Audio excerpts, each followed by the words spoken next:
Hey guys, Mervin from FL6G doing another install video. Today we are featuring Mabett's roof rack, so stay tuned.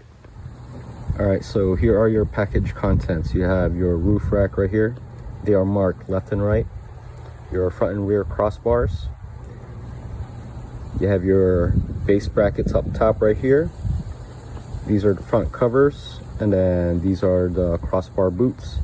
And of course, you have your handy dandy bag full of nuts and bolts. Comes with all the necessary hardware. All right, so we will be starting off at the driver's side rear.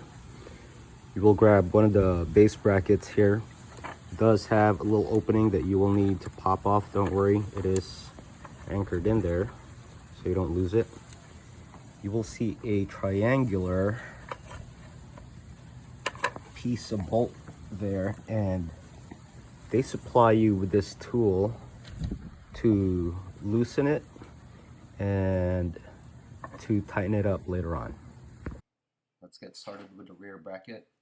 As you can see, there are two notches, one towards the rear and one towards the middle of the vehicle. The brackets will need to sit flush over that lip. In order for you to do that, you will need to grab your special tool, loosen up the bolt inside, and wiggle it through until you can get it nice and flush. Once it's flush, you will need to tighten the bolt back up. Do not over tighten the bolt, as you will need some play with the bracket in order for you to work on the racks. Repeat the process on the passenger side. Then you can move on to the front of the vehicle. We will be removing the top covers using a pry tool so you don't scratch the paint. They come off fairly easy, so no need to apply force. As you see, there's a bottom plate that we will need to remove later on. These are the front pieces that we'll be working on.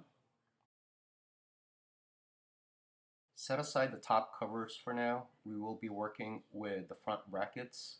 They will be installed this way, but first we need to remove the bottom plate. Quick tip before installing the front brackets: get your racks lined up. On the rear ones, you can secure with the provided bolts. Make sure the holes line up. Do not over tighten them. Once you have the racks secured in the back, remove this bottom plate.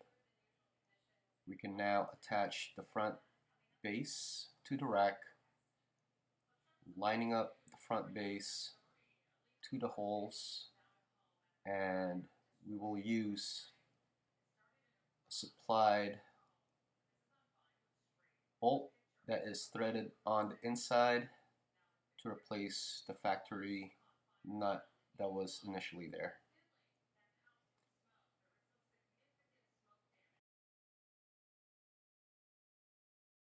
Go ahead and secure the brackets by tightening up the two bolts.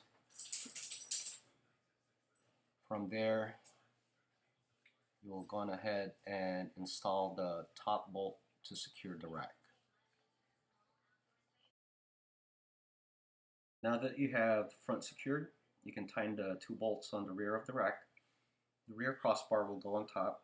Take note the driver's side has a bigger opening for adjustments, so start with the passenger side first. We can now start on the front crossbar. We will start by inserting the boot on each end of the crossbar. You will see two holes on the bottom. Line them up and secure them with the provided bolts. You have two mounting options for your front crossbar.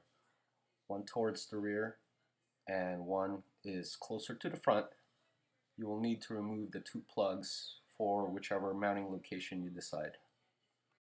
Once you have the plugs removed, you can go on ahead and install the front crossbar using the provided bolts. You will need two on each side, and there you have it.